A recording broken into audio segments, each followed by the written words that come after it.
Hello everyone, welcome back to the channel P S classes and this is Varun Mahajan. तो चलिए शुरू करते हैं हमारा फेबररी करंट अफेयर का। ठीक है, तो हमने 7 फेब तक जो है वो डिस्कस कर लिया था। बीच में कुछ छुट्टियां आ चुकी थी, कोई बात नहीं, चलो हम कोई नहीं, हम 8 से लेकर 14 तक जितनी भी हमारी इंपॉर्टेंट करंट अफेयर्स हैं, ओके, तो सब हम डिस्कस करेंगे। ठीक है, सिंगल वीडियो रहेगी। तो बाकी एक चीज़ मैं आपको बता दूं कि वीडियो आपकी जो है वो करंट अफेयर की कभी मिस नहीं होगी। हाँ, बीच में कभी मिस होती है तो ये नहीं सोचा करो कि वीडियो नहीं आएगी, वो वीडियो आ जाएगी, सिंगल वीडियो होगी।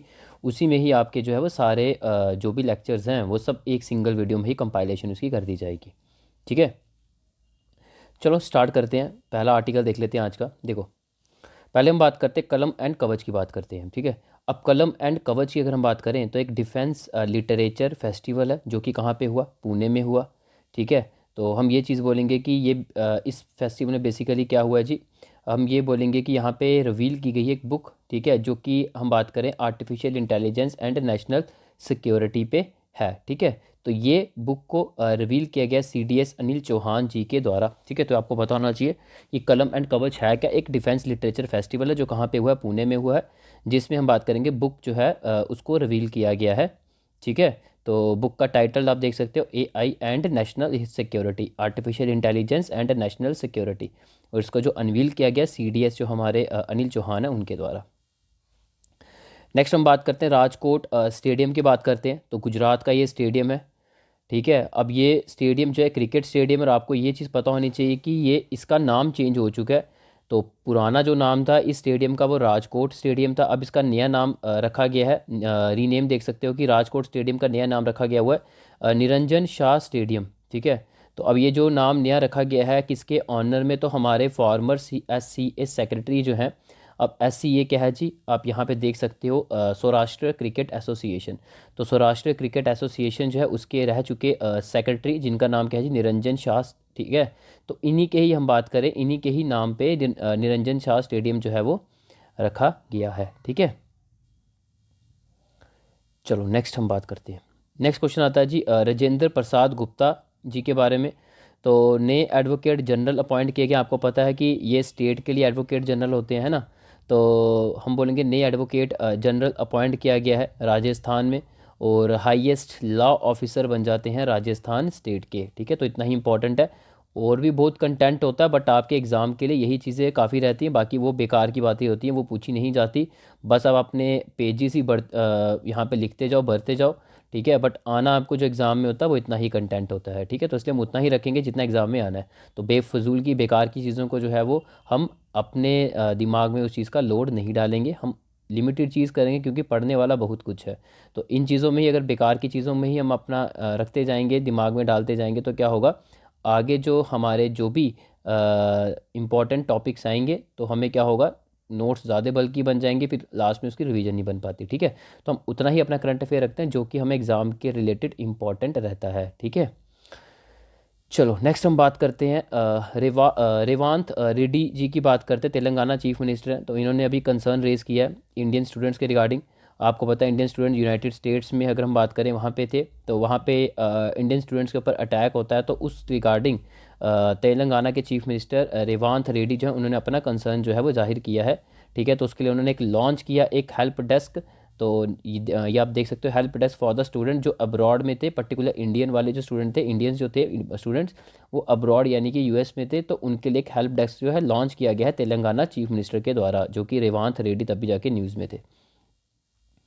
ओके, नेक्स्ट हम बात करते हैं दिव्य कला मेला की बात करते हैं। देखो, दिव्य कला मेला की अगर हम बात करें, ये जी ये जो मेला है दिव्य कला मेला, ये 2024 का मेला हम बात करेंगे। इसको ऑर्गेनाइज किया गया है जी department of empowerment of pension with disability. तो इस डिपार्टमेंट के द्वारा इस मेला को ऑर्गेनाइज किया गया है, जो कि किस मिनिस्ट्री के अंदर ये डिपार्टमेंट आता है, ministry of social justice and empowerment, इस मिनिस्ट्री के अंदर ये डिपार्टमेंट आता है। तो इस डिपार्टमेंट के द्वारा ये मेला को जो है वो ऑर्गेनाइज़ किया गया है। और ये मेला कहाँ पे किया गया, त्रिपुरा के अगर हम बात करें अगरतला में ये मेला हमें देखने को मिलता है। और पर्टिकुलर हम बात करें तो चिल्ड्रन पार्क में हमें ये मेला देखने को मिलता है। ठीक है, नेक्स्ट हम बात करते हैं वर्ल्ड गवर्नमेंट समिट की बात करते हैं। तो ये हमें समिट देखने को मिलती है दुबई में। तो एनुअल ग्लोबल समिट है। ठीक है, तो हर साल हमें देखने को मिलती है, 2013 से ये समिट जो है वो करवाई जा रही है। और हम बात करें इस समिट में वर्ल्ड के लीडर्स, पॉलिसी मेकर्स है ना, और हम बात करें एक्सपर्ट्स, वो सब आते हैं यहाँ पे। जो भी हमारे ग्लोबल इश्यूज़ हैं उनके ऊपर बातचीत की जाती है, उनको टैकल करने के लिए सोल्यूशंस प्रोवाइड किए जाते हैं, ठीक है। और एक चीज़ मैं आपको बता दूं कि गेस्ट ऑफ ऑनर यहाँ पे कौन रहे, टर्की, इंडिया, कतर। तो ये 3 कंट्रीज़ यहाँ पे as a guest of honour रही। और थीम क्या थी, शेपिंग फ्यूचर गवर्नमेंट। तो ये थीम भी आपको पता होनी चाहिए कि वर्ल्ड गवर्नमेंट समिट की जो है क्या थीम इस बार की रही है, शेपिंग फ्यूचर गवर्नमेंट। नेक्स्ट हम बात करते हैं बैप्स की बात करते हैं। तो द बैप्स हिंदू मंदिर टेम्पल जो है ना, ये ट्रेडिशनल एक टेम्पल हम बात करेंगे, जो कि कहाँ पे बनाया गया है जी, अबू धाबी में बनाया गया है। तो यूएई का पहला ट्रेडिशनल स्टोन टेम्पल बन जाता है ये, जिसकी इनॉग्रेशन किसने की है, हमारे प्रधानमंत्री नरेंद्र मोदी ने वहाँ जाके की है, कहाँ पे, दुबई में, ठीक है। तो ये भी पता होना चाहिए। नेक्स्ट हम बात करते हैं नरेंद्र यादव जी के बारे में। तो आईआरएस ऑफिसर हैं, तो पहले सिविल सर्वेंट बन जाते हैं जिनको अपॉइंट किया गया as a brand ambassador Fit India Movement का। तो आपको पता होना चाहिए फिट इंडिया मूवमेंट के ब्रांड एम्बेसडर जो है किसको अपॉइंट किया गया है रिसेंटली। हम बात करेंगे कि हमारे आईआरएस ऑफिसर जो कि पहले सिविल सर्वेंट बन जाते हैं जिनको अपॉइंट किया गया as a brand ambassador Fit India Movement. और ये फिट इंडिया मूवमेंट आपको पता लॉन्च की गई थी मोदी जी के द्वारा, और 29 अगस्त 2019 में on the occasion of national sports day, ठीक है। नेक्स्ट हम बात करते हैं अलेक्जेंडर स्टब की बात करते हैं। तो अलेक्जेंडर स्टब जो है इनको अपॉइंट किया गया एज ए न्यू प्रेसिडेंट। इनको अपॉइंट किया गया कहाँ का, फिनलैंड का। पहले ये हम बात करें फिनलैंड के पुराने प्राइम मिनिस्टर थे, अब इनको प्रेसिडेंट अपॉइंट किया गया है। तो फिनलैंड आपको पता है कि फिनलैंड को जाना जाता है कंट्रीज़ ऑफ लेक से, ठीक है। नेक्स्ट हम बात करते हैं पथुम निशंका की बात करें। तो पहले श्रीलंकन क्रिकेटर हैं जी जिन्होंने डबल सेंचुरी अभी तक मारी है, ठीक है, ओडीआई यानी कि वनडे जो हमारे इंटरनेशनल मैचेस होते हैं उसमें।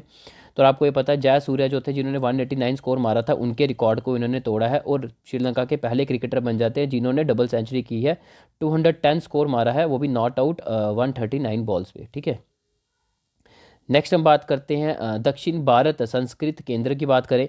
तो दक्षिण भारत संस्कृत केंद्र की अगर हम बात करें, इसकी स्टैब्लिशमेंट की गई है कहाँ पे, तेलंगाना पर्टिकुलर बात करें तो हैदराबाद में इसकी स्टैब्लिशमेंट की गई है।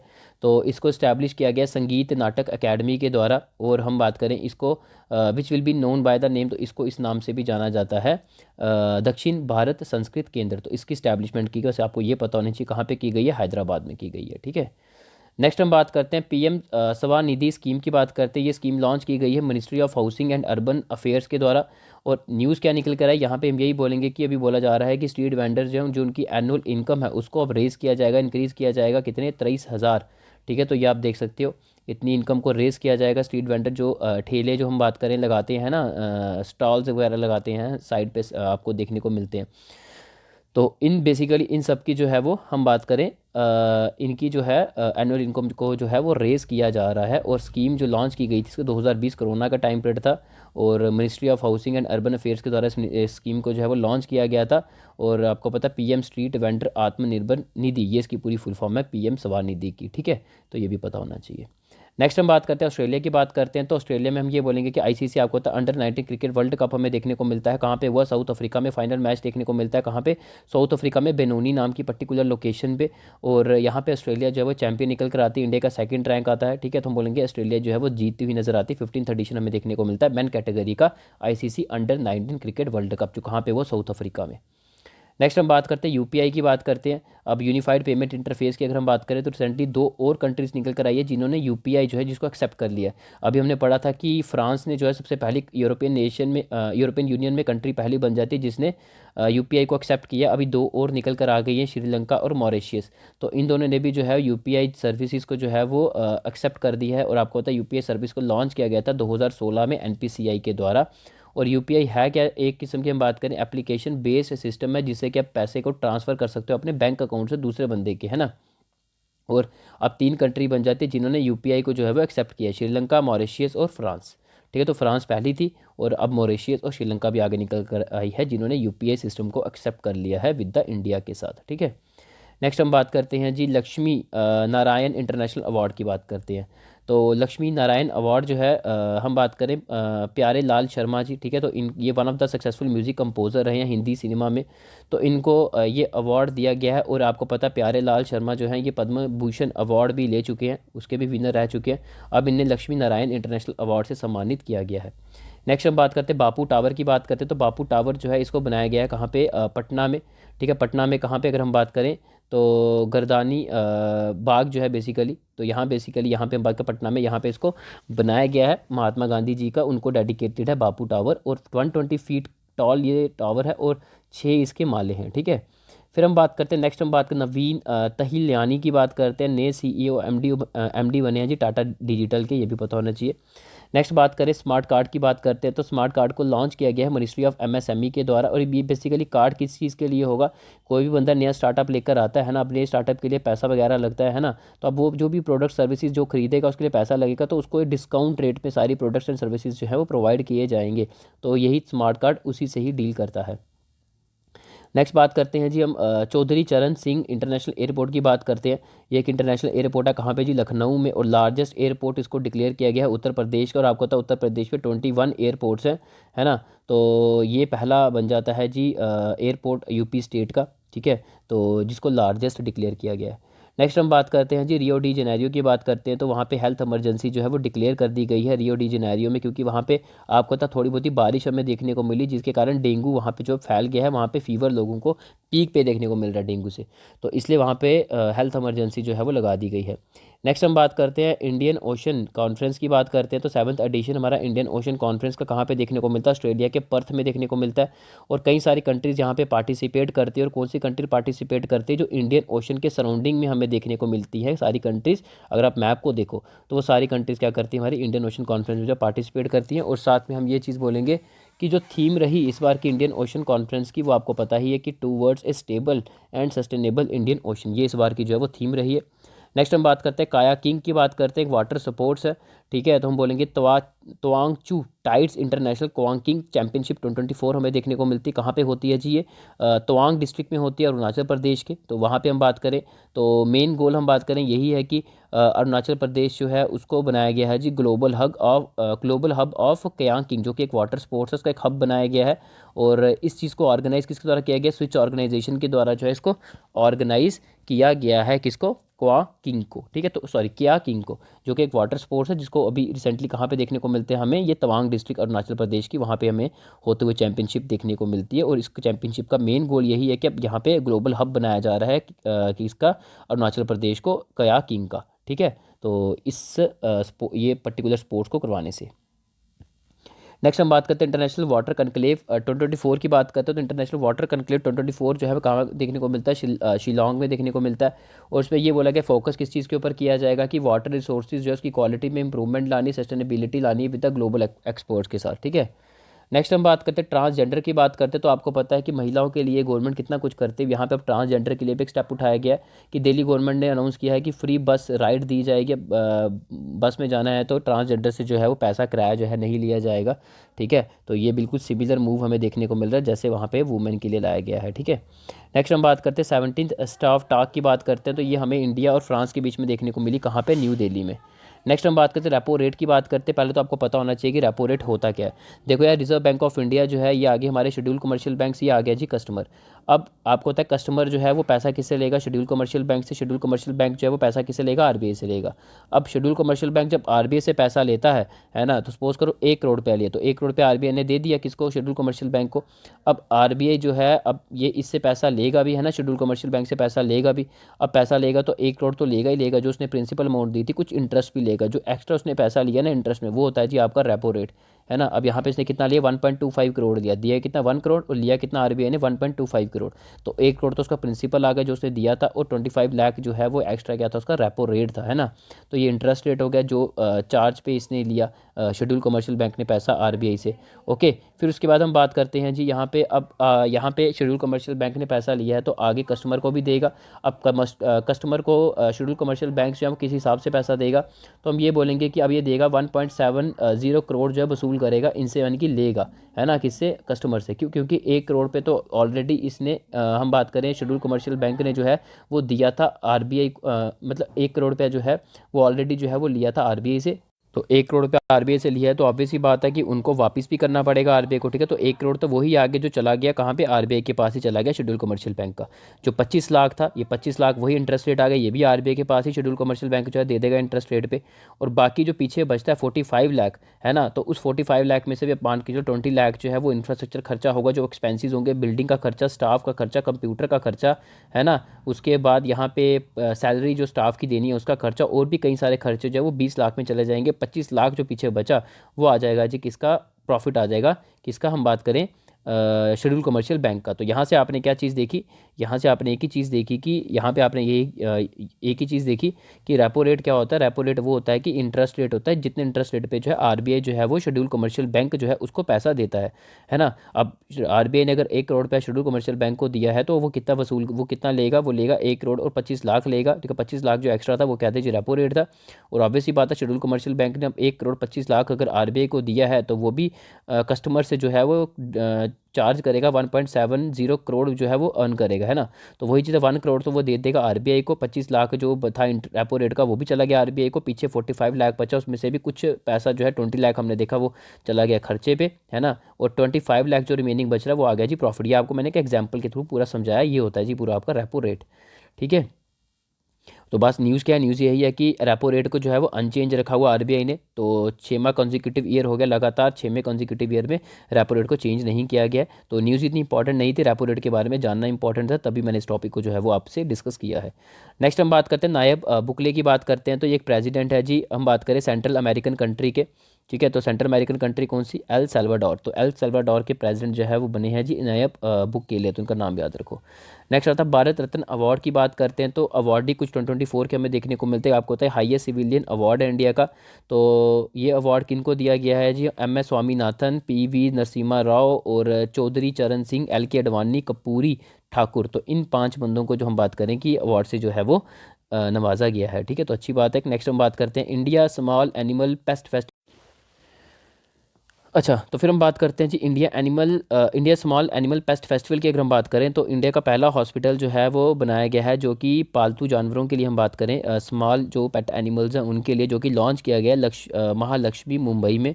और इसको लॉन्च किसके द्वारा किया गया, टाटा ट्रस्ट के द्वारा किया गया। सुपर स्पेशलिटी हॉस्पिटल बन जाता है हमारे पेट्स के लिए, ठीक है। तो ये आपको पता होना चाहिए, स्मॉल पेट्स हैं उनके लिए एक हॉस्पिटल जो है वो बनाया गया। तो इंडिया का पहला हॉस्पिटल बन जाता है हमारे पेट एनिमल्स के लिए, जो कि छोटे छोटे हैं, उनको वहाँ पे जो है प्रॉपर एक ट्रीटमेंट प्रोवाइड किया जाएगा। एक सुपर स्पेशलिटी हॉस्पिटल है, ठीक है। नेक्स्ट हम बात करते हैं जी वर्ल्ड बुक फेयर की बात करते हैं। तो न्यू दिल्ली में जो है इसको बुक फेयर को ऑर्गेनाइज करवाया गया, किसके द्वारा, हम बात करें मिनिस्ट्री ऑफ एजुकेशन और ministry of industry and commerce के द्वारा। तो गेस्ट ऑफ ऑनर यहाँ कौन रहे, सऊदी अरेबिया रही, ठीक है। तो थीम क्या रही जी, multilingual India a living tradition, ये इस बार की जो है वो थीम रही है यहाँ पे। एनपीसीआई की बात करते हैं, national payment corporation of India. NPCI जो है आपको पता है कि ने नॉन एग्जीक्यूटिव चेयरमैन अपॉइंट किए गए हैं, जिनका नाम है अजय कुमार चौधरी। तो इनका काम रहेगा जी, ये हैंडल करेंगे जो भी रिटेल पेमेंट और सेटलमेंट रहेगी भारत में, वो सबको जो है वो हैंडल करेंगे। नेक्स्ट हम बात करते हैं सीओ पटिया अवांसे जो है, इनकी बात करते हैं। तो ये बेसिकली क्या है जी, एक डायनासोर की एक फॉसिल हमें हमें डिस्कवर होती हुई देखने को मिली है स्कॉटलैंड से। तो एक नए फ्लाइंग डायनासोर्स थे ये, जिनकी हमें फॉसिल देखने को मिली इस पर्टिकुलर लोकेशन से। लोकेशन इंपॉर्टेंट है स्कॉटलैंड से, ठीक है। नेक्स्ट बात करते हैं नीतीश डिवाइस की बात करते हैं। तो novel initiative technological intervention for safety of human life, ये इसकी फुल फॉर्म है। तो ये बेसिकली एक डिवाइस को जो है वो लॉन्च किया गया बिहार स्टेट की जो डिजास्टर मैनेजमेंट अथॉरिटी है उसके द्वारा, आईआईटी पटना के द्वारा। तो हम बोलेंगे इस डिवाइस का काम यही रहेगा, ये अलर्ट वगैरह जारी करेगा, है ना, वॉइस मैसेजेस के थ्रू यूज़र्स को वो बताएगा कहीं पे भी अगर लाइटनिंग, कोई बिजली वगैरह गरजने वाली है, या फ्लड्स वगैरह, या हीट वेव, कोल्ड वेव अगर आने वाली है, तो उसके रिगार्डिंग यूज़र्स जो मोबाइल यूज़ कर रहे हैं उनको एक वॉइस मैसेज जाएगा, ताकि वो पहले से ही अलर्ट हो जाएंगे। नेक्स्ट हम बात करते हैं आदि महोत्सव 2024 की बात करते हैं। इसको इनाग्रेट किया गया प्रेसिडेंट द्रौपदी मुर्मू जी के द्वारा। तो ये एक नेशनल ट्राइबल एक फेस्टिवल है, जिसकी इनाग्रेशन कहाँ पे की गई, न्यू दिल्ली में।